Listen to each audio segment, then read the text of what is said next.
Salut à tous, c'est Bismart, mode interview aujourd'hui pour redémarrer la semaine. D'ailleurs, on aura une semaine un petit peu particulière, encore des interviews demain. Mercredi, on fera, comme je le fais de temps en temps, une thématique autour des nouvelles formes de travail, autour des indépendants. Il y a un projet de loi sur les indépendants qui débarque à l'Assemblée. Ben oui, il y a toujours des projets de loi qui débarquent à l'Assemblée. Là, c'est sur les indépendants, essayer de sécuriser un petit peu leur patrimoine. On reviendra quand même sur le fait que là-dessus, Emmanuel Macron a trahi l'intégralité de ses promesses. La grande campagne qui était faite pour... Mais enfin bon, je vous ferai l'article mercredi. Mais la grande campagne qui était faite pour, vous savez, ceux qui auront plus de facilité à trouver un client qu'un patron. Bon, bah à l'arrivée, ils n'ont pas d'assurance chômage, ils n'ont pas forcément de dispositif de démission. En ce qui concerne les retraites, rien n'a changé. Enfin bref. Donc on reparlera de tout ça mercredi et puis jeudi on y aura une émission classique. Donc interview, on démarre avec Jean-Pierre Petit, on fera avec lui le bilan de rentrée, là, voilà, la macroéconomique comme on le fait d'habitude. Philippe Lamblin, que vous connaissez peut-être si vous nous regardez régulièrement. J'adore Philippe Lamblin, ancien DRH de l'année, mais c'était à l'époque où il travaillait pour Avril, Sophie Protéol. Maintenant, il multiplie les casquettes. Toutes bénévoles évidemment, toutes au service de la collectivité. Là, il nous racontera ce qu'il fait pour l'emploi. Et puis les acheteurs, qu'est-ce qui se passe du côté des achats? Olivier Weinstock vient nous voir tous les ans avec l'étude d'Agile Buyer. Là, il y a des choses structurelles très intéressantes et notamment, alors j'en suis moi-même un peu comme deux ronds de flanc, tout ce qui tourne autour des relocalisations, tout ce qui tourne autour du Made in France, les acheteurs, et on parle des acheteurs de grandes entreprises, majoritairement plus de 5000 salariés, où ils sont massivement en train de chercher des solutions pour relocaliser les achats au plus près possible de leur centre de décision en France. Donc on va voir ça, c'est parti, c'est Bismart.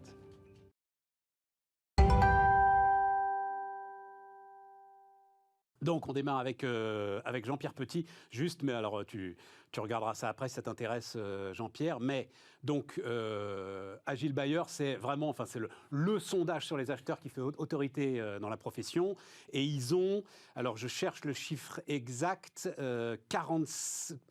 plus de 40% des directions achats qui sondent, c'est les entreprises de plus de 5000 salariés. Et donc ils sont à 47% à tenter de relocaliser leurs achats, dont 65% des directions achats de l'automobile qui ont été un peu quand même traumatisées, je crois, par la crise des semi-conducteurs et par etc. Et alors, sur les semi-conducteurs, évidemment, là, tu ne pourras pas faire du Made in France, mais il y a énormément de trucs, en fait, où on se rend compte, mais on en discutera plus profondément, où tu peux faire du Made in France. Et là, il y a peut-être, ou en tout cas du Made in Europe, et là, il y a peut-être quelque chose d'intéressant. Voilà, je ne sais pas si ça, c'est... C'est un mouvement qui dépasse l'économie, à mon avis. Ouais. C'est un peu le retour au localisme, ou même au patriotisme, à l'idée de puissance, qui est revenue en 2021, je trouve. Et moi, j'y suis assez favorable. Tu sais, moi, j'ai en concurrence frontale des entreprises qui s'appellent Goldman Sachs, JP Morgan. Tu veux dire sur le conseil, gestion, patrimoine, marché, stratégie marché, etc. Exactement. Quoi. J'ai des quantités de gens qui sont abreuvés de littérature anglo-saxonne. Et je suis très heureux de trouver parfois des gérants d'actifs, des banques privées, des family office, enfin ceux qui font le cœur de ma clientèle, s'intéresser à une petite boîte de conseil là, qui fait son chemin, parce qu'aujourd'hui... on a les cahiers verts de l'économie. Ouais, qui fait son chemin, parce qu'on a plus de 360 clients aujourd'hui. Quand j'ai racheté il y a 13 ans, on n'en avait même pas 60. Donc malgré la re-régulation, tu vois, malgré... Et quand tu étais, parce que tu as été patron de la recherche-action de BNP Paribas, c'était ça en gros. La recherche économique et stratégique, voilà, pas les actions. BNP Paribas. Là aussi, tu es en frontal bah bien sûr, avec les anglo-saxons. Là, je t'ai cité les plus gros, mais il y a tous les Européens, il y a UBS, et Crédit Suisse, etc. Ah oui, mais ça, les Européens, ils sont dans le jeu. Dans le jeu de relocalisation, a priori, tu le fais à l'échelle européenne. Les décisions sont prises à Londres, si tu veux. Ouais, c'est ça, pas dans ça, le problème, c'est pas... Les équipes de recherche, en particulier, sont délocalisées à Londres. C'est ça, le problème. Tu as vu cette les gens qui écrivent en français, si tu veux, comme nous, sur les marchés, sur l'économie, il n'y en a quasiment plus. Et ça, c'est un enjeu d'écrire en français ? C'est-à-dire que, oui, ça me fidélise vis-à-vis de mes clients francophones, c'est-à-dire des gens qui sont attachés aux Français, alors les Français, évidemment, mais aussi la Suisse romande, le Luxembourg, la Belgique, Monaco, le Québec. J'ai des clients au Québec. On attend plus à Monaco, à mon avis. Ouais, tu as vu cette histoire, alors double histoire quand même très intéressante, qui est que, en fait, la City n'a rien lâché ou très peu, et que la Banque Centrale Européenne est en train de passer au peigne fin l'ensemble des soi-disant délocalisations en Europe des grandes banques de la City anglo-saxonne pour voir si c'est pas des coquilles vides. Des back-office. Voilà, et des coquilles vides avec 3 stagiaires pour avoir la licence bancaire et pour faire genre, Absolument. on a délocalisé, et pour voir s'il y a une réalité de ces Tu vois, délocalisations. même une institution comme la Banque Centrale Européenne, ou même le discours de la Commission, ou même le discours du nouveau chancelier allemand, est beaucoup moins naïf qu'avant. Super intéressant. C'est ça qui a changé depuis 2 ans, fondamentalement, avec la pandémie. C'est le côté très positif, moins naïf. Voilà. Moins de naïveté, plus de lucidité. Et moins d'angélisme sur les mécanismes de marché qui devaient, ensemble, nous amener une prospérité C'est généralisée. des monopoles, tout ça. Et moi, ce que je dis à tous mes clients, c'est, écoutez, on s'est fait avoir sur tellement de trucs depuis 40 ans. Hein. Bloomberg, par exemple. Regarde Bloomberg, ils ont un quasi-monopole. Ouais. Monopole. Ouais. C'était pas le cas il y a 40 ans. Ouais. Netflix. Enfin, je veux dire, et puis, Non, Netflix, tu peux pas dire que c'est un monopole, Netflix, non. il est quand Mais même... tu prends toutes les plateformes américaines, tu arrives effectivement à une forme de monopole. Voilà. Voilà, c'est ça. Si tu prends Disney, Netflix, Prime Video... Et je parle même pas des GAFAM où tout ça c'est tellement caricatural, mais on s'est quand même fait avoir, alors qu'on avait toutes les capacités de le faire. Et moi, dans mon très modeste petit jardin de la recherche macro et stratégie d'investissement, on est autant capable parce qu'on a des très très grosses maisons dont certaines reconnaissent qu'on est aussi bon que les soi-disant de grandes qui ont pignon sur rue. Mais tu vois, il y a quand même des habitudes de l'inertie. Un journaliste français, tu vois, des Échos, s'il va faire un truc sur le marché action américain, il va interroger le chief economist ou le global chief strategist de Goldman Sachs. Voilà, c'est la soumission au sens Houellebecquien du terme. Attends, alors je vais juste, mais on peut le faire là, je vais juste parler à ma régie pour dire que ce serait bien que vous démarriez le chrono. Voilà. Et puis si vous pouviez nous donner une idée depuis combien de temps on parle, ce serait aussi pas mal. On a le temps, mais enfin on n'a quand même pas 1 heure. Mais tu sais, alors, il viendra à la fin du mois Augustin Landier et David Tesmar, 2 économistes donc très marché, très libéraux. Équation, très libéraux. Oui, mais presque dans l'idée que le marché pur et parfait, en fait, ça existe et si on met ça, on peut avoir en face des réactions quasi automatiques. Écrivent un bouquin que j'ai pratiquement fini là ce week-end, et puis donc, encore une fois, il viendra à la fin du mois, qui s'appelle Le prix de nos valeurs. Tu as entendu parler de ce bouquin? Tu l'as lu déjà? Je ne l'ai pas lu. Tu l'as pas lu? J'ai lu un compte rendu. Formidable. Oui, mais... Et donc, je le dis très rapidement. Attends, je le dis très rapidement. Voilà. Donc, toute l'idée, c'est que ces gens-là, enfin, ces économistes, École d'économie de Toulouse, c'est Jean Tirole, c'est les équations, c'est le pouvoir de marché, c'est tout ça. Tous ces gens-là disent, on s'est peut-être un peu gouré. Alors, ils ne le disent pas comme ça, mais quand même. Et on a laissé de côté, en fait, les gens, leur comportement parfois irrationnel, mais néanmoins, c'est ça qui fait l'économie. Il parle notamment du libre-échange. Et le libre-échange, rationnellement, il faut le défendre. Et pourtant, les gens, les citoyens ne le défendent pas tant que ça, parce qu'il y a d'autres valeurs à côté qu'ils mettent en avant. Et donc, tout leur sujet, c'est « OK, mais alors, il faut qu'on essaye de mesurer combien nous coûtent nos valeurs. » Voilà un projet absolument passionnant. Bien sûr. Et ça, c'est extrêmement important. Le coût des délocalisations, c'est pas seulement des pertes d'emplois, c'est la désintégration du territoire, tu vois, l'archipélisation de la société française dont on parle tant. Tout à fait. Voilà, le déclin des villes moyennes, etc., jusqu'à récemment. Ça a un coût. Tout à fait. Ça a un coût, mais ça a un prix. C'est-à-dire qu'il va falloir, si on veut que, j'en sais rien, Alstom continue à fabriquer en France le train qui va rouler sur les lignes de TER, il va falloir savoir ce que ça coûte. Absolument. Et donc le payer en termes d'impôts, en termes de tickets, en termes de tout ça. C'est une vue globale qu'il faut avoir. Et la vue globale, c'est pas facile dans la théorie économique. Il y a toutes les théories sur les externalités qui datent du début du XXe siècle. Mais il faut aller au-delà. Donc les externalités, on le dit d'un mot, c'est les conséquences en fait, positives ou négatives, de l'activité économique. Hors marché, qui ne sont pas prises en compte directement par le marché. Exactement. Voilà. Et faut tenir compte de ça à un niveau quasiment macro global, c'est-à-dire les coûts politiques même, d'une certaine manière. Parce que je pense qu'aujourd'hui...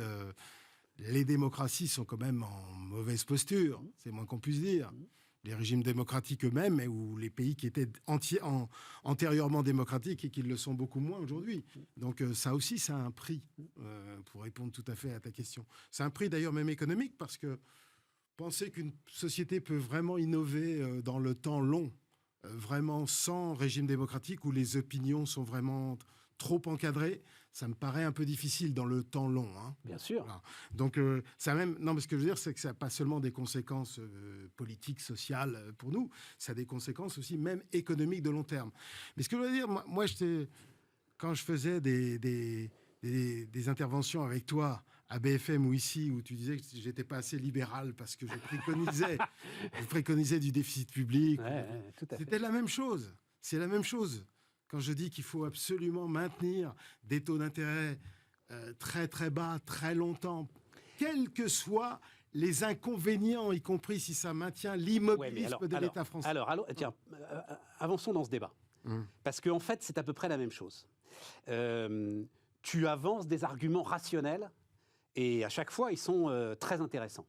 Après, comme moi, tu discutes, alors encore plus, parce que tu discutes avec des clients fortunés, moi je discute avec des chefs d'entreprise, avec des agences économiques. Ça leur fait peur. C'est-à-dire qu'il y a un côté martingale, irrationnel, dans la poursuite de cette politique, qui fait qu'à un moment, tu vas avoir, de la même façon que tu dis le libre-échange c'est optimal, non, parce qu'à un moment, les citoyens se révoltent contre le libre-échange. À un moment, les citoyens vont se révolter contre cette dette qui n'arrête pas, contre ces taux d'intérêt à taux négatifs auxquels ils n'arrivent pas à comprendre que ce soit rationnel. Tu comprends ? Et à un moment, tu as, j'en sais rien moi, fuite devant la monnaie, des comportements qui peuvent devenir irrationnels parce que les gars, ça leur fait peur, ce système. Non, ça ne leur fait pas peur. Et si tu expliquais aux gens que si jamais on remontait les taux d'intérêt, les charges d'intérêt remonteraient tellement dans les dépenses mais publiques... ils vont te dire, elles vont remonter de toute façon un jour, les charges d'intérêt, monsieur Jean-Pierre Petit. Monsieur Stéphane Soumier. Et donc je veux me mettre à l'abri maintenant, et je veux essayer de me mettre à l'abri maintenant contre ce qui sera une catastrophe. Voilà ce qu'ils disent. Monsieur Stéphane Soumier, les taux d'intérêt qui remontent, ça fait des décennies et des décennies que j'en entends parler. Je sais. Nous avons la plus forte baisse des taux d'intérêt d'histoire en 40 ans. Et les taux d'intérêt réels, à mon avis, alors de temps en temps, ils vont remonter comme aujourd'hui, là, depuis quelques séances, ils remontent, mais ils vont rester extrêmement bas très longtemps. Parce que nous n'avons pas le choix. Nous n'avons pas le choix d'un point de vue Jean-Pierre, économique. tu n'entends pas ce que je te dis. Si, ce sont tes arguments rationnels, ce que tu es en train de me développer encore une fois. Non. Mais en face, tu as des gens qui refusent d'entendre ça aujourd'hui, qui n'en peuvent plus, qui disent « Regardez, l'inflation ». Tu auras beau leur dire « C'est une bosse d'inflation, elle va disparaître dans 6 mois ». Ils te diront « Non, c'est une alerte ». Vous êtes en train de faire n'importe quoi avec la monnaie, vous êtes en train de faire n'importe quoi avec les dettes, et ça va nous exploser à la figure. Non, pas du tout. Pas du tout. Les taux d'intérêt vont rester, à mon avis, très très bas, et surtout les taux d'intérêt réels vont rester négatifs ou proches de zéro pendant extrêmement longtemps, pour des raisons économiques, à cause du poids de la dette, mais pour des raisons également sociales, parce que sinon c'est impossible. Tous les jours, je ne parle même pas de la campagne électorale française, je parle dans le monde, on évoque des besoins ici ou là, dans le système éducatif, dans la sécurité, dans les infrastructures, dans la transition énergétique. Et comment on va les financer ? 500 milliards, a dit Thierry Breton hier pour le. Et d'ailleurs, que ce soit de la dette privée ou de la dette publique, peu importe, parce qu'il ne s'agit pas de mélanger l'une et l'autre, mais de toute façon, ça revient au même. Il faudra que ça soit financé, ce truc-là. Et plus le taux d'intérêt... Ça veut dire qu'il faut que tu aies l'ensemble d'un système qui accepte de jouer ce jeu, Jean-Pierre, pas les seules banques centrales. Si tu disais aux gens, je vais remonter les taux d'intérêt de 300 points de base, tu vas supprimer des effectifs dans l'éducation nationale, dans l'hôpital, etc. Alors là, je peux te dire... Oui, mais ce n'est pas les gens qui décident. À un moment, c'est les marchés eux-mêmes qui font leurs arbitrages. Et pourquoi les marchés ? Alors, écoute, on a 7%, je parie qu'on va atteindre 7% d'inflation aux États-Unis. De toute façon, on y est presque, on est à 6,8. Hein ? On a dans combien de temps ? Dans 6 mois ? Non, là, maintenant. 7% d'inflation. La croissance américaine, au dernier trimestre, est autour de 6,5% en volume, ce qui est beaucoup. 7% d'inflation. Et quel est le taux d'intérêt long moyen aujourd'hui ? 1,60, là, juste avant de venir, 1,76, je crois. Attends. Si je t'avais dit ça il y a 5 ans, tu m'aurais dit, mais qu'est-ce que c'est que ce charlot ? Les marchés ont intégré ça. Ils ont intégré ça. Et ça ne bougera pas. Si, ça montera de temps en temps. Et je n'exclus pas qu'on passe au-dessus de 2, si tu veux. Mais est-ce que ça va changer ? Oui, c'est ça, je comprends. Ça ne va pas monter à 4 ou 5. C'est ça. Parce que si ça monte à 4 ou 5, qu'est-ce qui se passe ? Dis-moi. L'ensemble de l'économie s'écroule. Et à ce moment-là, si l'ensemble de l'économie s'écroule, qu'est-ce que va anticiper monsieur marché obligataire ? Il va anticiper des baisses de taux. Et donc, ça va repartir. C'est comme ça que ça marche. Alors, justement, croissance, tout ça. Alors, revenons sur le quotidien de ce qui se passe en ce moment. Omicron, même pas peur? Si, enfin, faut quand même regarder. Mais maintenant, il est acquis que la contagiosité est extrêmement forte, mais que le taux de virulence est extrêmement faible. Voilà. Donc, avec ça, une fois qu'on a dit ça, on s'est dit que si on atteint le pic de contamination dans peu de temps, on va prendre la France, là. Dans quelques jours ou même dans 15 jours, 3 semaines, eh ben, forcément, après, les taux d'hospitalisation vont baisser. Donc, on n'aura pas atteint les niveaux extrêmes qui auraient abouti à ce que le gouvernement français prenne de nouvelles mesures très restrictives. Tu sais, on dit assez régulièrement, les marchés sont irrationnels, etc., ne tiennent pas compte de la réalité. On se faisait la réflexion avec Grégoire Favet, justement, en discutant. Grégoire Favet, un smart bourse, évidemment. À aucun moment, ils ont compris tout de suite. Il n'y a pas eu d'alerte Omicron sur les marchés. Il y a eu un petit coup à un moment, mais en fait, quasiment rien. Comme si tout de suite, ils avaient parfaitement analysé ce qui était en train de se passer. Mais les conséquences Omicron sur la conjoncture sont Omicron, Delta, du virus, on va dire, d'une manière générale, malgré toutes les spécificités d'Omicron, c'est-à-dire sa contagiosité beaucoup plus forte, sont à chaque fois beaucoup plus faibles. C'est ça. Et les données, on les a. L'Afrique du Sud, ça a démarré là-bas. Le Royaume-Uni, c'était plus en avance. On voit déjà que ça commence un petit peu à diminuer. Et tu vas voir que dans quelques jours, alors je ne vais pas faire des prévisions là-dessus, mais dans quelques jours, quelques semaines, en France, tu vas voir que ça va commencer à diminuer. C'est tout. C'est comme ça. Le taux de séroprévalence est très élevé. Le taux de vaccination n'a jamais été aussi élevé. Et là, maintenant, on va parler de 3e dose, même 4e dose. Israël est en avance, comme d'habitude. Et donc, voilà. Alors, ça a quand même un peu pesé sur la conjoncture. Il y a de la distanciation sociale volontaire, atteinte à la confiance. Certains services sont quand même touchés. Donc, pour la croissance de la zone euro, par exemple, qui, sur Omicron, dans les grandes zones, elle a plus touché. Par exemple, au T4, on n'est pas à 6,5 comme les États-Unis. On est plutôt autour de 2, quoi. Tu vois, c'est pas terrible. Et puis le premier trimestre risque d'être en demi-teinte, 2,5, quoi, tu vois, ça va pas être génial. Mais ça va remonter au T2, voilà. Voilà, et quand Bruno Le Maire, qui va peut-être remonter dans ton estime d'ailleurs, Bruno Le Maire, maintenant qu'il est héros Welbeckien, tu vois, quand Bruno Le Maire dit « j'ai aucune raison de modifier ». C'est un gars sérieux, Bruno Le Maire, on peut pas dire, j'ai jamais trop critiqué... Il est assez solide, hein. C'est pas un galuron, mais c'est un gars... Non, mais à une époque, tu sais, t'employais ce terme de bavardage. Tu disais, ils perdent du temps. Oui, il perd du temps, bavardage.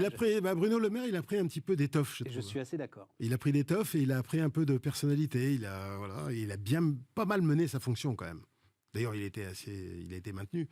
Il a été maintenu et si j'en crois, et là-dessus j'ai de bonnes infos, l'idée est qu'il le soit encore avec le prochain quinquennat. Avec le prochain quinquennat, voilà. Si Macron est élu. Oui. Évidemment, si Macron est élu. Mais en gros, a priori, il n'a pas envie de devenir Premier ministre, quoi. C'est pas l'idée. Il est très bien, en fait, à Bercy. Il s'est rendu compte qu'il avait... Mais bien sûr, il a raison. Il s'est rendu compte qu'il avait là... il est autonome. Il est autonome là-dedans. Enfin, il a une certaine autonomie là-dedans. Total. Et en plus, c'est intéressant parce que connaissant les rouages maintenant parfaits de l'ensemble de la machine, on peut avoir là quelque chose de très intéressant. Il a envie de capitaliser, puis il rencontre des gens plus intéressants. Premier ministre, c'est un enfer, quoi, franchement. C'est de l'interministériel à longueur de temps. C'est résoudre les problèmes de coordination, arbitrer dans tous les sens. Tous les premiers ministres le disent en général. Ouais, tout à fait.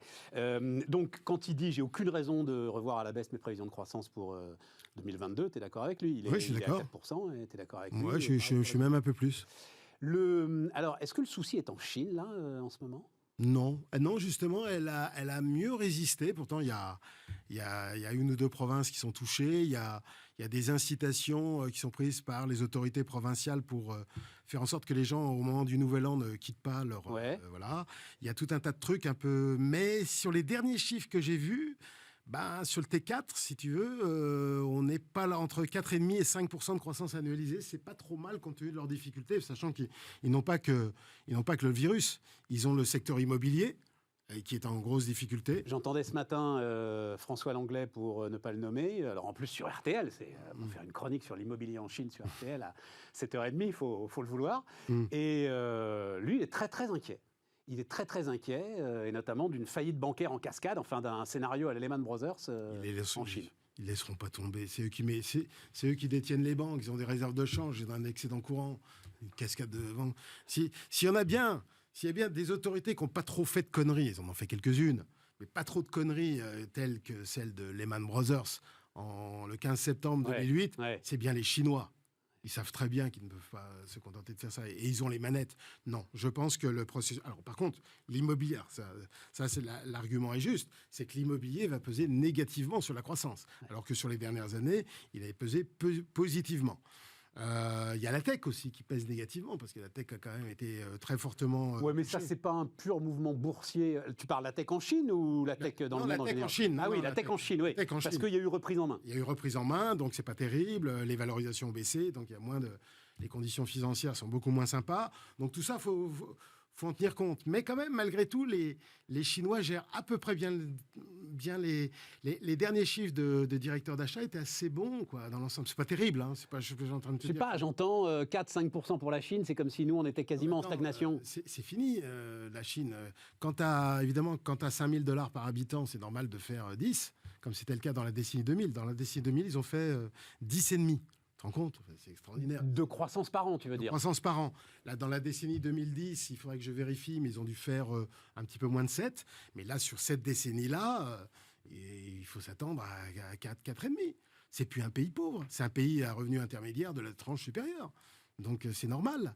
Et d'ailleurs, Et c'est pas leur stabilité qui va être menacée parce que tu as encore quand même des wagons de paysans pauvres. Alors tu dis c'est un pays... T'as des centaines de millions encore de paysans à intégrer dans la machine. Mais c'est grâce à ça qu'ils feront 4, 5 et non pas 1 comme nous. L'urbanisation n'est pas terminée. Le taux d'urbanisation en Chine est de 37%. Le taux de ruralité est de 37%. Le taux d'urbanisation est de 63%. Donc ils ont encore un mouvement d'urbanisation à venir. Donc, ils ont encore un potentiel de gain de productivité par rapport à nous, par rapport aux pays occidentaux. Je trouve qu'ils sont très préventifs sur l'innovation, sur le système éducatif. Et là, toutes les mesures de régulation, c'est ça aussi. Hein. Limiter les inégalités, parce que là, on en revient au débat du début. Là, ils se sont aperçus que, si tu veux, des Jeff Bezos en Chine, alors que tu as encore des millions de paysans qui sont tout juste au seuil de pauvreté, ça, c'est tout simplement pas possible. C'est pour ça qu'ils ont cogné là-dessus.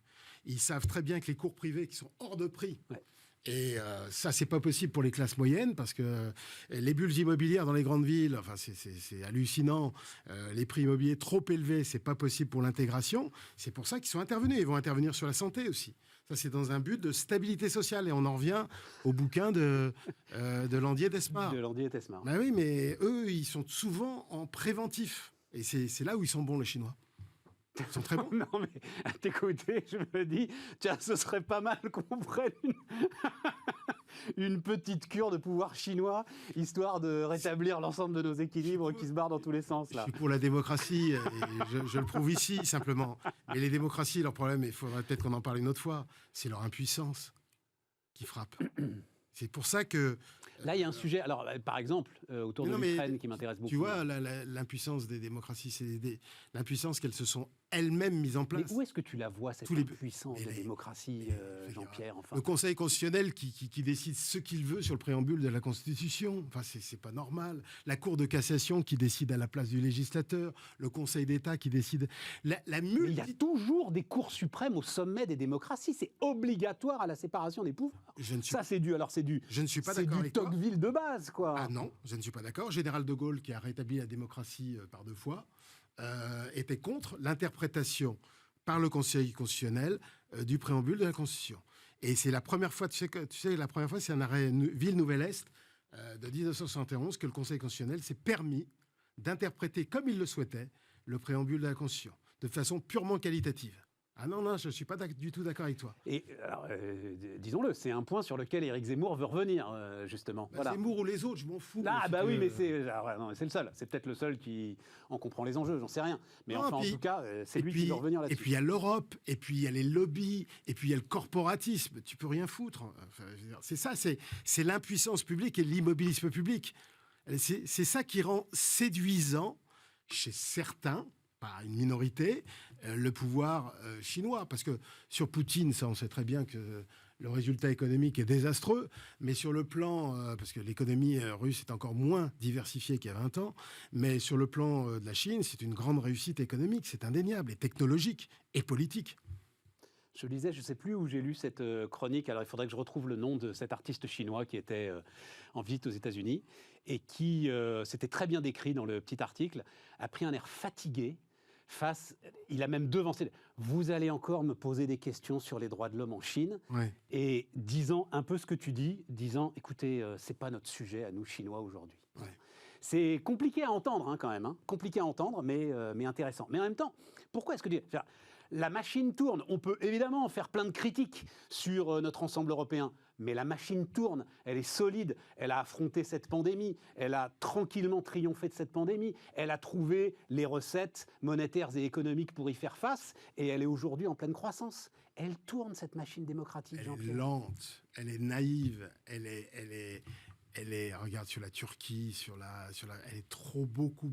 Mais quoi trop sur la Turquie? Bah, la Turquie, c'est quoi le sujet sur la Turquie? Mais la Turquie, il y a une renaissance à l'est de l'Europe de deux ambitions impériales. C'est la Turquie et la Russie. Bon, bah, on a été très très naïfs, on est très très dépendant de la Turquie sur le. Mais quoi, sur la migration des Syriens, c'est tout. Pour le reste, on n'est pas c'est dépendant. tout. Ah bah oui, mais tu peux rien, c'est les frontières. Ah bah oui, bah, d'accord. C'est mais la géographie, ça il nous s'impose à tous les régimes politiques. Il nous met la pression, une pression très très forte. Sur la Russie, on est très dépendant sur le. Regarde, je prends un truc d'actualité, mais le gaz, par exemple, il nous met une pression d'enfer. Tu vois, on n'a pas su réfléchir avant, on a été beaucoup trop naïfs. On s'est illusionné. C'est pour ça qu'on est devenu l'idiot du village global. On a pensé le monde comme le jardin d'Éden, alors que c'est Jurassic Park. C'est ça le problème. C'est Jurassic Park, ce monde-là. C'est un monde tout sauf naïf. Et on est très en retard là-dessus. Bon. Et dès que ça va bien, d'ailleurs, je sens que on reparle Ah ben non, parce que là, l'agenda, donc on peut en dire un mot, l'agenda Macron, présidence française de l'Union européenne, taxe carbone aux frontières, revoir les systèmes d'appel d'offres qui, c'est vrai, sont ahurissants. Quoi. Tu ne peux pas, où que tu sois en Europe, réserver un appel d'offres à des entreprises européennes. Bon, Ouais. voilà. Bref, enfin... Oui, non, porter le fer contre les GAFA. Bref, ce sont une refonte de l'ensemble du système d'immigration. Ce sont des éléments de souveraineté, justement, qu'il veut mettre en avant. Je trouve que grâce à la pandémie, on retrouve des éléments, c'est ce qu'on disait tout à l'heure, l'idée de puissance revient, l'idée de souveraineté revient, et c'est bien. Mais n'oublie pas que ces concepts-là ont été rejetés par les élites pendant des décennies. Il y a 10 ans, voilà, c'est fini. D'accord, mais ça explique nos difficultés, en grande partie. Je veux dire, si on a pris autant de retard, c'est pas pour rien. Et c'est vrai qu'il y a des manifestations de prise de conscience, de lucidité qu'on voyait moins, et la pandémie nous a plutôt rendu service, je suis d'accord. Où sont les risques ? Là, si tu regardes un peu, si tu cherches une... Les marchés ou Oui, macroéconomique. Alors, marché, bon, il peut y avoir des coups de marché à la limite. Bon. Non, risque macro, j'en sais rien. Alors, de bruit de bottes en Ukraine, ça a l'air de préoccuper énormément de gens. Oui, bruit de bottes. À force de nous dire que ça ne peut pas arriver... tu te dis que ça peut arriver. Qu'est-ce que souhaite vraiment Vladimir Poutine ? Voilà. C'est une vraie question. Et autant surtout, que Xi Jinping est lisible, mais alors Poutine, j'avoue que de temps en temps, c'est quand même beaucoup plus compliqué. Oui, bruit de bottes alors Taïwan, il faut toujours surveiller Taïwan. Parce que je pense que Xi Jinping va tester l'autorité américaine. L'affaiblissement de Biden, ça c'est un point extrêmement important. Le retour de Trump ? Déjà, il y a les élections primaires. Pas primaire, pardon, les élections de mi-mandat, comme on dit, de mid-term. Absolument. Au mois de novembre, c'est à peu près certain qu'il va perdre au moins une des deux chambres, parce que là, les sondages et la prise de Kaboul, on ne se rend pas compte comment la prise de Kaboul a été un électrochoc pour l'opinion publique américaine, sachant que là, regarde, il n'a même pas réussi à faire passer son troisième plan de relance, le Build Back Better. Il y a l'inflation, même si c'est pas de sa faute, mais enfin bon, disons que voilà, et sa personnalité quand même dans l'ensemble ne convainc pas, voilà. Et donc paralysie américaine. Paralysie américaine à partir de paralysie sur tous les grands projets en tout cas. Trump lance son réseau social mi-février. Le plus problématique sera pas 2022, sera 2024, la prochaine élection présidentielle. C'est ça. Ça. On va voir comment ça va se passer, parce que là, il y a un risque. Et dans l'interstice, Xi Jinping va voir s'il ne peut pas en profiter pour essayer de resserrer un petit peu les taux sur Taïwan. C'est évident que plus la puissance américaine apparaît affaiblie, même sur l'aspect diplomatie, relations internationales, c'est le président seul qui a la main. Mais quand même, malgré tout, s'il voit qu'il y a des difficultés, s'il y a des tensions intérieures au sein des États-Unis, il tentera le coup, oui, c'est sûr. Il tentera des coups. Attention, hein, j'ai pas dit qu'il allait envahir Taïwan, parce que le risque est... Asymétrique, t'allais dire? Non, justement, le risque est symétrique. Hein. Il prend des risques. Hein. S'il se plante, Xi Jinping, il est mort. Hein. Je cite souvent un exemple, c'est Khrouchtchev. Khrouchtchev en 62. Les gens s'en souviennent plus, mais... Les missiles de Cuba? Les missiles de Cuba.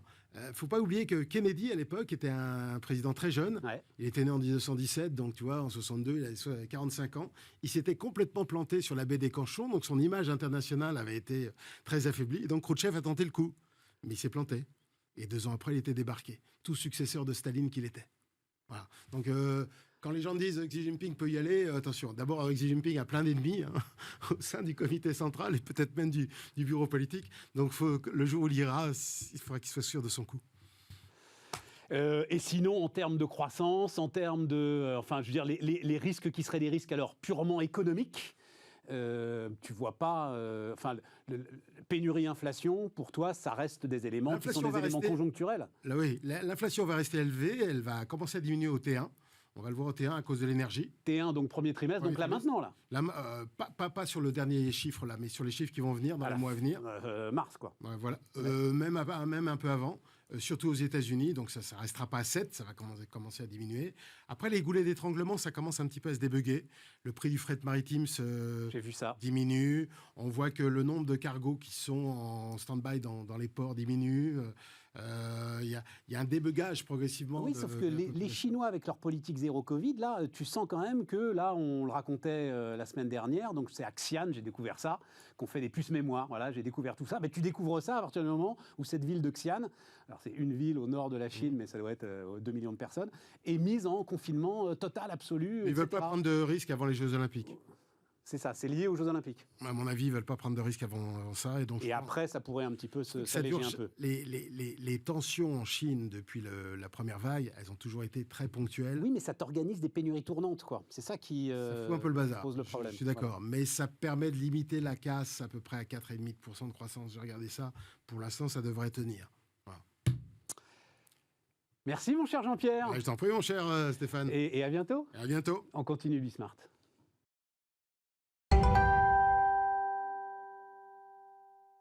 On repart les amis, on repart avec Philippe Lamblin. Salut Philippe. Bonjour. Alors Philippe qui vient nous voir régulièrement, pas assez souvent d'ailleurs à mon goût, mais c'est la vie. Donc ancien DRH de grandes entreprises et maintenant, enfin à titre totalement bénévole d'ailleurs. Hein, oui. Tu fais quoi? T'as encore des... Parce que tu es un ancien champion d'athlétisme, tu as encore des responsabilités du côté de la Fédération française d'athlétisme Tous les entrepreneurs qui nous écoutent, on a créé du Stade vers l'emploi, on a mis 5000 personnes au travail grâce aux soft skills, on en parlera un autre moment parce que c'est pas le jour. Mais le lien entre le sport et l'emploi. Tout à fait, tu prends 10 chefs d'entreprise qui n'arrivent pas à recruter, tu leur dis vous êtes d'accord pour prendre des gens qui ne sont pas formés? Oui monsieur, je veux juste des gens qui ont envie. Très bien, on vous met sur un stade avec 100 personnes, bien, non pas triés, mais qui sont motivés pour ça. Ils font du sport ensemble pendant 2 heures, ils déjeunent ensemble, ensuite ils font le job dating. On en a fait 80 dans toute la France, y compris l'outre-mer. Après 1 an, 70% des gens sont à l'emploi. Voilà, je crois qu'il faut sortir, bousculer tous les codes du recrutement, mais ce n'était pas le sujet d'aujourd'hui. Non, mais quand même, parce que si ça, moi je voulais te poser la question, commençons par ça. Comment toi, alors tu es, comment ça s'appelle, l'emploi des Hauts-de-France, tu es haut commissaire à l'emploi dans les Hauts-de-France. Délégué aux emplois auprès du préfet de région et du président. Comment est-il, c'est la question de tous les chefs d'entreprise. Tous cherchent à recruter. Il y a en face 2 500 000 chômeurs. Comment c'est possible, Philippe? Je pense qu'il va falloir qu'on change des méthodes. Je vous prends une illustration concrète. J'étais à Boulogne-sur-Mer la semaine dernière, au cœur d'un quartier QPV. Je vois un Ça veut dire quoi QPV? Quartier prioritaire de la ville, c'est-à-dire les quartiers, les banlieues, voilà. Et je vois un type qui a 20 ans qui dit « Monsieur Lamblin, regardez ma vidéo, je suis couvreur, je trouve pas de boulot. » Je suis couvreur, je trouve pas de boulot. Je marche sur la tête. Mais oui. Et je pense que l'offre et la demande ont intérêt à mieux travailler ensemble pour se rencontrer.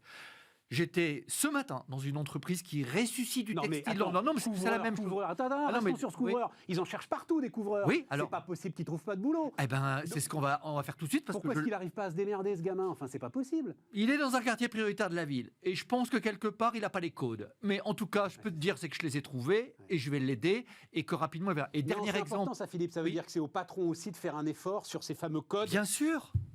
Voilà. Bien Faut apprendre sûr. à vivre avec une génération différente. Voilà. Et 2 patrons qui ont 40 ans, qui ressuscitent le textile en banlieue lilloise. Ils ont 150 salariés. Ils ne trouvaient pas. Bien sûr, personne. Alors, qu'est-ce qu'ils ont fait? Ils créent leur école pour avoir des couturières à l'intérieur même, avec le soutien de la région, avec le soutien de l'État. Et ça marche. Ouais. Adaptons-nous, Ouais. soyons agiles. Et je peux vous assurer qu'on trouve la meilleure preuve, c'est Job Dating Sport. Ils font tous ça à Roubaix d'ailleurs. Hein. La Redoute fait ça, Vestiaire Collective fait ça. Enfin, l'ensemble de ceux qui sont au cœur du textile. Mais encore une fois, c'est dingue quand même qu'on en soit là, Philippe. Je pense que c'était un peu facile avant et que c'est un peu comme dans la restauration. Beaucoup de gens de la restauration crient en disant on trouve personne. On travaille beaucoup avec l'UMI, l'Union, les syndicats, et on s'aperçoit qu'on arrive à trouver des solutions. Évidemment, faire bosser 60 heures quelqu'un alors qu'on dit que c'est 30 heures, ça marche plus. Voilà. Faire travailler dans la cave quelqu'un pendant des mois et des mois sans beaucoup de perspectives, c'est pas possible non plus. Et on voit des restaurateurs. Enfin, une illustration concrète. On est à Lens. Le Louvre-Lens, le musée. Il y a un restaurant juste à côté. Un restaurant dans lequel il y a des cuisiniers, etc. Ça va, ça marche, ils ont tout le monde. Et à 100 mètres, il y a un hôtel avec plusieurs étoiles qui est obligé de fermer son restaurant parce qu'il ne trouve personne. Trouvez-moi la clé. Voilà. Les conditions de travail. Voilà, je pense que ça... D'ailleurs, l'UMIH accepte, je crois que c'est 12 à 15% de hausse de salaire généralisée. Tout à fait. Il y a vraiment un coming out. Dans le transport, là, les syndicats viennent de refuser 5% de hausse de salaire généralisée. Donc, il faudra qu'ils aillent au-dessus, les mecs. Bon, oui, mais ça veut dire, Philippe, on en parle pendant toute cette émission, en bout de chaîne, nous, là, consommateurs, il va falloir qu'on accepte de payer le prix de tout ça. Tout à fait. Un restaurant un peu plus cher, un transport un peu plus cher, des livraisons un peu plus chères. Quelque chose qui soit du made in France et pas du made je ne sais pas où. Et qui nécessitera effectivement un petit peu plus de coûts et surtout des gens très heureux de travailler plutôt que d'être au chômage nu. Je rappelle, un jeune qui ne travaille pas en France coûte à la collectivité 20 000 € par an. Je sais, mais on entend beaucoup et on dit beaucoup, c'est parce qu'il ne veut pas travailler. C'est pas vrai ça. C'est marrant, cette discussion, je l'ai eue avec la ministre du Travail. Vous pensez, j'imagine. monsieur Lamblin, que les gens veulent... Non, les gens, ils veulent exister.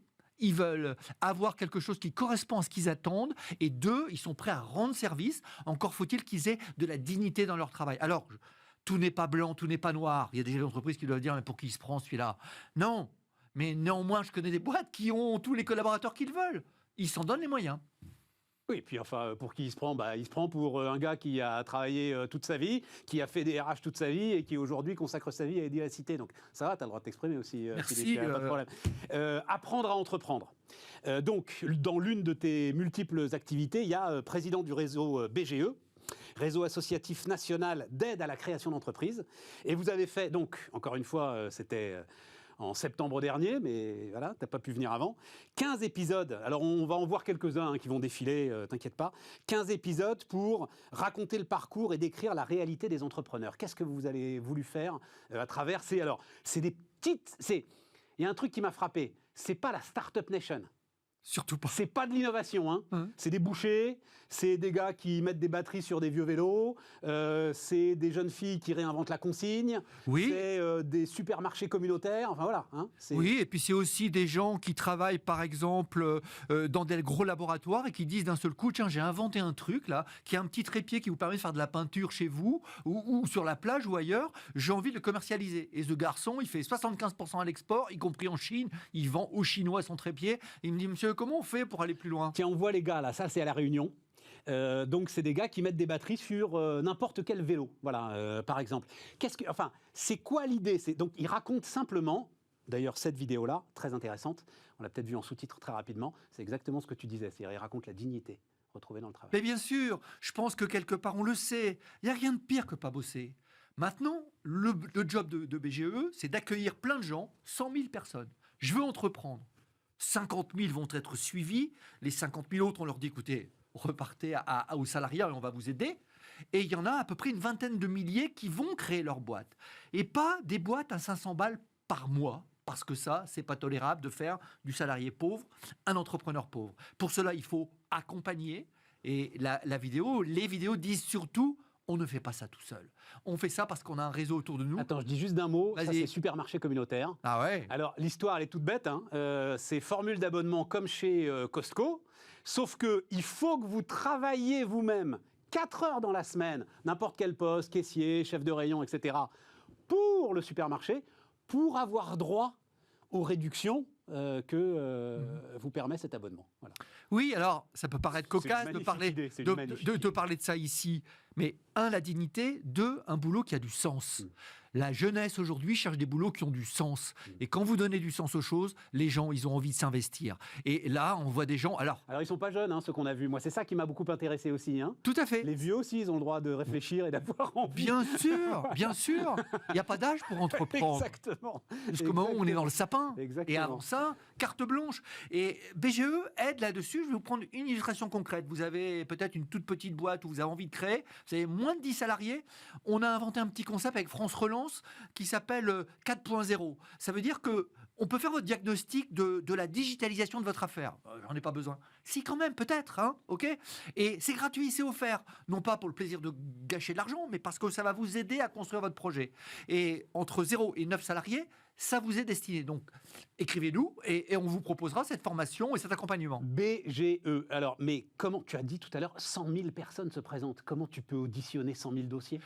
100 000 personnes qui prennent leur téléphone et qui disent dans toute la France, de l'outre-mer et de l'Hexagone, on a envie d'entreprendre. Alors, quel est notre rôle premier ? C'est d'abord d'essayer de les aider à conceptualisation. Parce qu'il y en a Non, mais certains... attends, mais vous êtes combien il Philippe y a 1200 personnes qui travaillent chez BGE. Ouais, c'est ça. Voilà, il y a des bénévoles dans les conseils d'administration. Donc 100 000 personnes sur une année, oui, tu peux gérer. Tout à fait. Ouais. Et dans les 100 000, il y en aura vraiment 16 000 à qui on donnera le sésame, disant, vous pouvez y aller, allez-y, vous avez les clés, vous avez évidemment le savoir-faire, vous avez également le savoir-être, et vous savez compter, et vous avez un peu de digital minimum. Moi, je rêve toujours, je vois toujours des gens, des jeunes qui disent, regardez, monsieur, ou des moins jeunes. Je sais qu'est-ce qui ne paye pas et ceux que je vais courir, avec qui je vais courir derrière pour réussir à retrouver mes impayés. Ça y est, il a compris ce que c'était que le digital au service de l'entreprise. C'est tout. Et en France, ils sont... Enfin, je rappelle quand même qu'on a fait 1 million d'immatriculations en France l'année dernière. Ouais, mais justement, je voulais qu'on en parle de ça. Et j'aimerais bien savoir combien vont survivre après 3 ans. Ah bah voilà. La religion de BGE, c'est 80% des gens qu'on aide. On ne donne pas de sous, on donne que du conseil. Continuer à entreprendre et à grandir après 3 ans. Et ça, c'est le credo. Si ce n'était pas ce credo, je quitte la présidence de BGE. Qui donne ce conseil, Philippe ? C'est-à-dire, c'est des anciens chefs d'entreprise, qui sont dans les 1200 personnes, on a des experts de la comptabilité pour la comptabilité, des experts du digital. Tous bénévoles ? Des salariés. Non, ah ouais, d'accord. 1200 salariés. 1200. Et de quoi vit mais BGE ? qui finance ça ? Oui, Voilà, mais... donc, je vais poser des questions, parce que si vous voulez bien.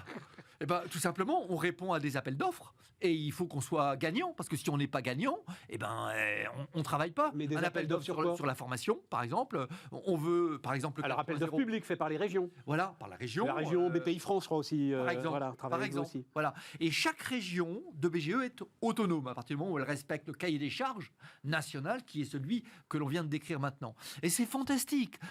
C'est marrant, parce que j'avais jamais entendu parler de BGE après 40 ans de boulot de DRH. Et en fait, je m'aperçois, une association créée il y a environ 40 ans dans la région des Hauts-de-France et qui aujourd'hui essaime dans la France entière. Deux choses ressortent de ces témoignages, enfin en tout cas dans ce qu'on lit sur ce que vous écrivez. D'abord, donc, casser le mythe du self-made man. Vous vous définissez comme des professionnels de l'accompagnement. Non, c'est pas vrai. Oui, il y a Elon Musk, mais il n'y en a qu'un Elon Musk. C'est comme il n'y a qu'un Mbappé. Hein.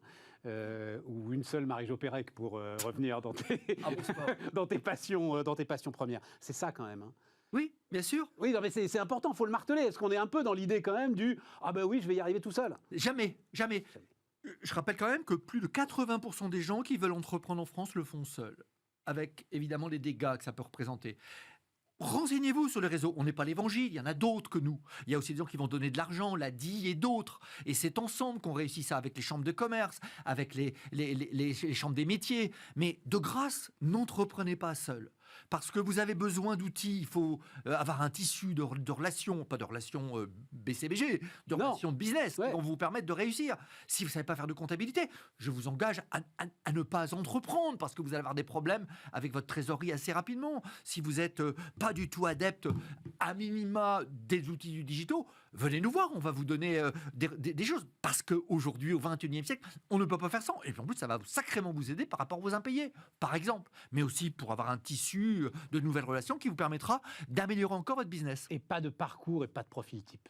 Non, ce qui est intéressant, c'est qu'effectivement, on a autant des infra-bacs que des post-bacs de je ne sais pas combien de post-bacs. Et la réussite, le pourcentage de réussite est quasiment équivalent. Et ça veut dire qu'à partir du moment, et on le sent bien dans les profils, vous avez l'envie et que vous avez un minimum d'envie également de le faire avec d'autres, vous allez réussir. Alors évidemment, il faut un marché. Article 1, il ne faut pas vendre n'importe quoi. Ce n'est pas une lubie. C'est ce que l'on fait avec les 100 000. On essaie de leur dire, bon, c'est sympa votre truc. Vous devriez peut-être continuer à le retravailler parce que vous n'êtes pas encore au bout. Mais c'est génial. Et je pense que cette France-là, cette France de l'entreprise, vous savez, en Belgique, pas très loin de chez moi, en Flandre, il y a 4% de chômeurs. Pourquoi ? Parce qu'il y a un tissu de PME et de TPE extrêmement dense. Eh bien, faisons en sorte que la France l'améliore. C'est un jeune, une solution avec le gouvernement, c'est France Relance et d'autres choses. Mais attention, ne délivrons pas des mauvaises promesses. Et la mauvaise promesse, ce serait de dire tu peux y aller mon gars, t'inquiète pas. Non, non, non, non. Ça, c'est terrible. Voilà. Et les exemples, vous allez en voir à l'écran et vous verrez que c'est trop tard. Mais on recommencera parce qu'il y en a plein. Raconter au fur et à mesure. Merci Philippe. Philippe Lamblin, donc, qui est venu nous voir. On termine Bismart ensemble, les amis.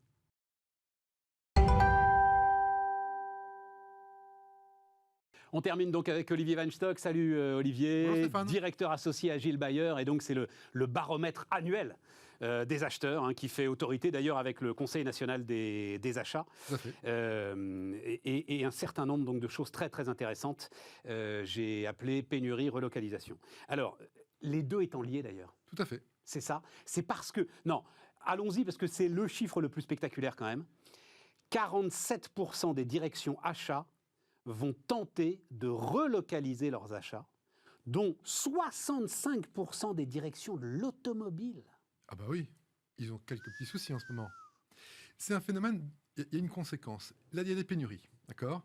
Il y a des pénuries qui sont fortes et l'étude montre qu'effectivement, 2 entreprises sur 3 ont subi et vont subir des pénuries. Ouais. C'est majeur. Mais c'est vrai que quand tu poses la question sur les relocalisations, on nous a tellement dit qu'on allait relocaliser, il y avait du volontarisme mou, mais en fait, personne n'avait une volonté. Sauf qu'aujourd'hui, il n'y a pas le choix, il n'y a plus le choix. Qu'est-ce qui se passe ? D'un côté, il y a des fournisseurs qui ne livrent pas, il y a des pénuries. De l'autre côté, si on a de la chance d'avoir des fournisseurs qui livrent, ces fournisseurs qui livrent, eh ben, il y a de l'attente des containers dans les ports. Donc, il y a des produits qui ne sont plus livrés. Donc, il faut trouver des fournisseurs. Et donc, on va les trouver plus près. Alors, en France, en Europe, s'ils existent, mais en tout cas, on va trouver plus près. Juste un mot sur les pénuries. Et on va voir d'ailleurs le graphe qui en atteste, qui sort de ton étude. Elles ont pris sur leur marge, les entreprises. Très Effectivement, clairement. Voilà, très clairement. Donc, les meilleures choses auront une fin à un moment. Donc, elles avaient pas mal de trésors pour pouvoir le faire. Mais c'est sûr qu'il va y avoir répercussion sur les prix. C'est-à-dire, ce qu'a annoncé Ikea, par exemple, voilà, le plus 9% d'Ikea, c'est le début d'une vague qui est inévitable, Olivier. Et effectivement, Ikea a annoncé qu'ils allaient augmenter les prix, qu'ils ont encaissé, mais les prix augmentent. Mais c'est faramineux dans tous les domaines. Par exemple, le prix du beurre a pris 26% dans les 3 derniers mois. Enfin, tous les indices montrent que tout est en train de prendre. L'énergie a pris à peu près 25%. Packaging, tu dis dans ton étude là, le packaging, grosse tension sur le packaging. Oui, parce que le packaging, il vient en partie du bois. Ouais. Il y a des grosses tensions sur le bois aussi. Et ça touche tout. Le bois, ça peut être des produits des beaux produits comme le packaging, mais ça peut être la palette en bois. Il y a des clients aujourd'hui qui ont des problèmes parce qu'il manque de palettes en bois. C'est juste étonnant. Donc, 47% des directions achats vont tenter de relocaliser. Et alors, donc on va voir aussi quelques petits éléments, notamment le Made in France dans les critères d'attribution. Et alors, oui, celui qui m'a le plus surpris, c'est qu'en fait, il n'y a pas tant de contraintes que ça sur le Made in France. Si on peut nous mettre... Alors, Donc vous voyez celui-là, considérez-vous le Made in France dans vos critères d'attribution, donc vous voyez bien l'évolution. Et puis celui d'après, surtout, Là, on est en train de dire que de plus en plus, Voilà. le Made in France est un critère d'attribution de Et business. alors regardez celui-là, alors il est un peu complexe à voir sur l'écran, Je vous donc l'explique faites-moi en confiance. en 2 secondes. On dit que la plus grosse contrainte pour acheter Made in France, c'est que les produits ne se trouvent plus en France. Voilà. Et c'est à 30%, alors que la contrainte de prix, c'est moins de la moitié. On disait, oh, le Made in France, c'est cher. Non, c'est surtout qu'on ne trouve plus les produits. Il y a des pans entiers. Oui, mais avez-vous des contraintes pour acheter d'une Made in France? Tu as quand même aujourd'hui 48% des entreprises qui te disent non, en fait. Effectivement. Je trouve tout ce dont j'ai besoin en France. Oui, on est à 50%, une entreprise sur deux. Tout à Une fait. entreprise sur deux. C'est ça. Ah ben jamais j'aurais imaginé ça. Ah, effectivement, ce Je sera pas en pensais que c'était beaucoup électronique. plus important. mais- Oui, ce ne sera pas en électronique. Alors après ça, l'idée, c'est que, comme disait ma grand-mère, les entreprises vont mettre tous les œufs dans le même panier. Donc c'est une double source la plupart du temps. C'est-à-dire qu'elles ne vont pas acheter 100% en France ou en Europe. Cependant, elles vont être dans une logique où elles vont de plus en plus s'intéresser à des fournisseurs locaux ou européens.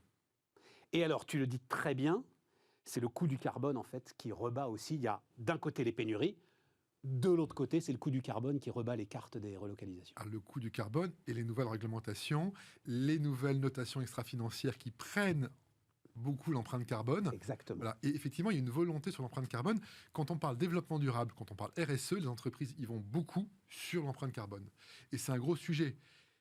Et par contre, elles ont du mal à complètement juger de leur empreinte carbone, à être complètement rationnelles sur à quel niveau est leur empreinte carbone. Elles n'ont pas Parce du que- mal. Alors là aussi, les chiffres, moi je les ai, tes chiffres, ils sont sidérants. Oui. Sachant que 44% de ton panel, c'est des entreprises de plus de 5000 salariés, C'est ça. grandes entreprises. 75% des directions achats ne connaissent pas l'empreinte carbone de leurs achats. 77% ne mesurent pas l'empreinte carbone de leurs fournisseurs. 40% des entreprises n'ont pas d'objectif en matière de réduction d'émissions. Je suis tombé de ma chaise, Olivier Devant. Alors effectivement, c'est plutôt les grosses entreprises qui y vont, et dans une logique assez étonnante où elles y vont plutôt, mais Mais elles en n'y fait, vont pas, là. 75% des directions achats ne connaissent pas l'empreinte carbone de c'est leur deux choses différentes. C'est pas parce que tu connais pas ton poids que tu n'es pas au régime.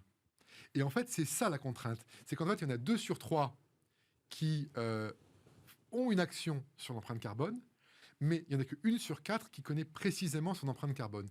Et c'est assez étonnant. Beaucoup avancent. Elles ont la démarche parce qu'elles sont obligées d'y aller, parce qu'il y a des notations extra-financières, mais connaître réellement son empreinte carbone, c'est très compliqué, parce qu'il faut connaître les fournisseurs des fournisseurs. Donc c'est en train de se mettre en place. C'est une démarche, ils n'ont pas le choix. Il faut qu'ils y aillent. Mais, voilà, comme je disais, c'est comme si tu faisais un régime sans te peser. Ça marche pas. Je peux te le dire, je m'y connais beaucoup plus en régime qu'en empreinte carbone. Non, mais tu ne peux améliorer que ce que tu mesures. On est Enfin, d'accord. On est d'accord. Mais en tout cas, la démarche, aujourd'hui, elle est comme ça. Elle est de dire qu'ils vont vers la réduction de l'empreinte carbone, mais ils ont du mal à tout mesurer. Mais c'est tellement compliqué de mesurer l'empreinte carbone. Oui, on peut dire que c'est tellement compliqué. En même temps, c'est pas si compliqué que ça. Mais encore, tenez d'ailleurs, allez voir sur les podcasts, les replays de Bismart. On a fait une émission passionnante avec 3 grands directeurs RSE, Elis, l'économie circulaire, Bouygues. On ne présente pas Bouygues, Interaction sur les data centers. On ne parle que de ça. Qu'est-ce qu'on mesure, comment on le mesure, à qui se fier, etc. Mais enfin, c'est quand même un choc de réel pour moi. 77% ne mesurent pas l'empreinte carbone de leurs fournisseurs. Je ne pensais pas que c'était aussi important, Olivier. Voilà. Bah, C'est un des grands mérites de ton panel annuel, d'ailleurs. C'est ça. C'est ce qui est en train de bouger. En ce moment, on est en train de voir qu'effectivement, ce sujet va évoluer, mais il a encore un niveau faible sur la mesure. Mais il y a une volonté d'aller sur le sujet, mais il n'y a pas le choix. Réduction de coûts reste quand même prioritaire. Alors, objectif premier des directions achats. Alors, il y a 2 façons de regarder le verre, à moitié plein, à moitié vide, mais je dirais plutôt que depuis 15 ans, c'est le chiffre le plus bas qu'on ait jamais enregistré. C'est vrai. Alors, évidemment, on pourrait dire que de toute façon, ils sont tellement focalisés aujourd'hui dans le fait d'être livrés que l'objectif de réduction de coûts, évidemment, il est moins important. Mais il n'a jamais été aussi faible, l'objectif de réduction de coûts. On veut être livré, on veut avoir des produits innovants, on veut aider à améliorer le chiffre d'affaires, mais dans certains cas, effectivement, la réduction de coûts est un sujet. 55%. Donc l'objectif premier des achats sera-t-il la réduction de coûts? Oui, à 55%. Mais c'est vrai que sur les années 2016-2017, on était à plus de 80%. C'est ça, Voilà. c'est ça. Donc il y a une mutation de la fonction qui se professionnalise et qui regarde d'autres critères que les coûts. il n'y a pas de honte à ce que les acheteurs veuillent réduire les coûts comme les vendeurs veuillent augmenter leurs marges. C'est deux logiques qui se font face depuis le début du commerce. Oui, mais c'est super intéressant, parce que comme tu le disais, ça veut dire que donc pour 45% aujourd'hui des entreprises, et encore une fois, tu as beaucoup de grandes entreprises dans ton panel, c'est plutôt l'innovation, la qualité, la RSE, etc. qui vont venir en avant. Alors ça fait, c'est toujours la question, mais en ce moment, de toutes les fonctions, j'entends ça avec la fonction finance, j'entends ça avec la RH, on est maintenant devenu plus stratégique. Voilà. On est, ça y est, on est au board, on est au COMEX, on est rattaché à la DG, etc. C'est quoi la réalité des choses, Olivier ? Ça aurait été difficile que la fonction achat ne prenne pas en stratégie, puisque vu le nombre de crises qu'il y a eu sur les 2-3 dernières années, entre la crise du Covid, où on manquait de certains produits vitaux pour vivre, alors que maintenant il y a des crises de pénurie, heureusement. Mais après ça, il faut dire que, par exemple, dans l'électronique, aujourd'hui, l'automobile paye les erreurs stratégiques du passé. Juste, je m'arrête 20 secondes là-dessus. Je t'en prie. Quand on se rend compte, l'erreur qui a été faite par tous les constructeurs automobiles, il y avait 7 fournisseurs d'électronique. Il y en a un d'entre eux, qui avait 70% du marché de l'électronique. Mais pour lui, le marché automobile représentait 10%. Les constructeurs ont été complètement aveugles pour ne pas se rendre compte de la situation à risque dans laquelle ils étaient. C'était SMC en l'occurrence. C'était tout à fait. Mais évidemment que ça allait leur arriver. Et alors, c'est pas comme si c'était jamais arrivé. On sait très bien qu'en 96, 97, et pourtant il y a des... J'avais pas cette proportion en tête, Olivier, que tu viens de me donner là. C'est ça. À lui tout seul, il représente 70% du marché de l'automobile, mais l'automobile ne représente que 10% de son marché, donc il n'en a pas fait une priorité. Voilà. Alors quand il y a eu, évidemment, on connaît le principe, l'augmentation de la demande, la reprise Non, de tout PC. à fait. Évidemment que c'est arrivé. Donc, pour aller à ton lien, mais évidemment qu'il faut avoir plus de stratégie dans la stratégie, enfin être plus stratégique dans les achats. C'est un très bon exemple. Cette erreur ne devrait pas être refaite. Anticiper les risques et pas avoir justement cette course uniquement au coût. Si tu anticipes les risques, eh ben, tu gères mieux les risques et les coûts globaux. Bon, ils ont gagné. Non, on n'a pas le temps, mais c'est vrai qu'aussi, c'est une profession qui se digitalise. Tu as une dernière partie très intéressante. Beaucoup plus de collaboration, voilà. digitalisation, beaucoup plus de proximité. Et d'ailleurs, tu vois que les outils digitaux ne sont pas là pour réduire les coûts, pour négocier, mais pour s'améliorer dans la façon de travailler en collaboration, soit avec l'interne, soit avec l'externe. Mais juste d'un mot, ça aussi, c'est une transformation profonde, en fait. On sort des relations privilégiées, coin de table, etc. On rentre quand même dans une industrialisation ou une modernisation profonde, aujourd'hui, des relations d'achat. Oui, très des clairement, relations fournisseurs. on est beaucoup plus pro, avec des outils beaucoup plus pro, et on enlève tout ce qui va être hors de la valeur ajoutée, parce que les outils digitaux aident à enlever les tâches qui n'ont pas de valeur ajoutée. Olivier Weinstock, donc, et le baromètre Agile Buyer, il est consultable qu'on retrouve sur notre site web dès maintenant. Parfait. Merci Stéphane. Merci Olivier, puis à l'année prochaine. À l'année prochaine. Ou peut-être avant d'ailleurs, pour parler de ce monde passionnant des achats. Les amis, c'est Bismart. Demain donc, à nouveau des interviews. On se retrouve demain.